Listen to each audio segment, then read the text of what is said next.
ኢትዮጵያ ለትግራይ ህዝብ ሲኦል ስትሆን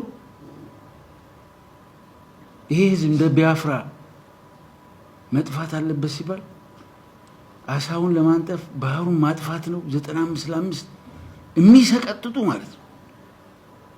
አንዳንዱ ከቤተ ክህነት መስቀል ይዘው የትግራይ ህዝብን ሞት የሚባርኩ ቀሳውስት ያየንበት እብደት ውስጥ የገባች ሀገር።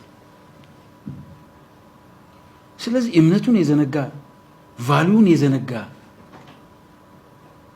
የሀገሩን ክብር አሽቀንጥሮ ይታለ ኢሊት የበዛባት ሀገር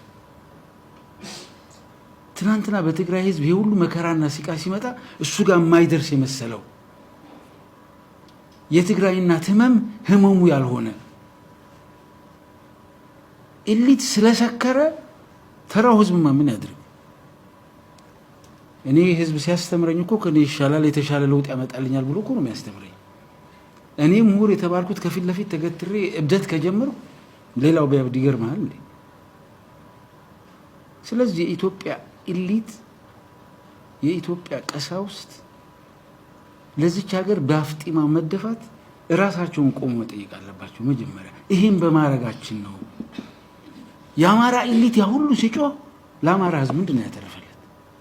የትግራይ ህዝብ መከራና ስቃይ ነው ብሎ ቢያስብ ኖሮ ዛሬ አማራ ህዝብ ላይ የምናየው ነገር አይፈጠርም ነበር። ይሄን ትስስር ባለማስተዋል ማለት ነው። የሀገሪቱ የውጭ ጉዳይ ሚኒስቴር የነበረው ገዱ እንኳን ይሄን ማስተዋል ባለመቻላችን መሪዎች ሆነን አገሪቱ መቀመቅ የቀተትናትኛ ነን።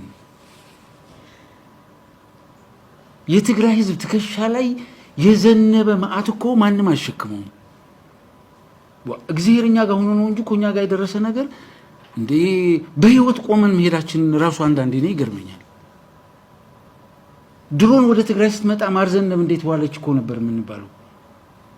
ዛሬ ማርዘነብ ባህር ዳር ስትዞር እኔ ጥሩ ስሜት አይሰማኝም። የሆነ ትግራዋይ እዚህ ጥሩ ስሜት አይሰማው። ምክንያቱም የሞተውን ወንድሜ ሌላውን ሰው በመግደል አነሳዋለሁ ብሎ የሚያስብ እብድ ትግራዋይ ስለሌለ ማለት ነው። የሆነ ህዝብ ከዚህ መማር አለበት። ትናንትና ሲደበድቡን አንድ ላይ ሆነው ዛሬኛ በልጆቻችን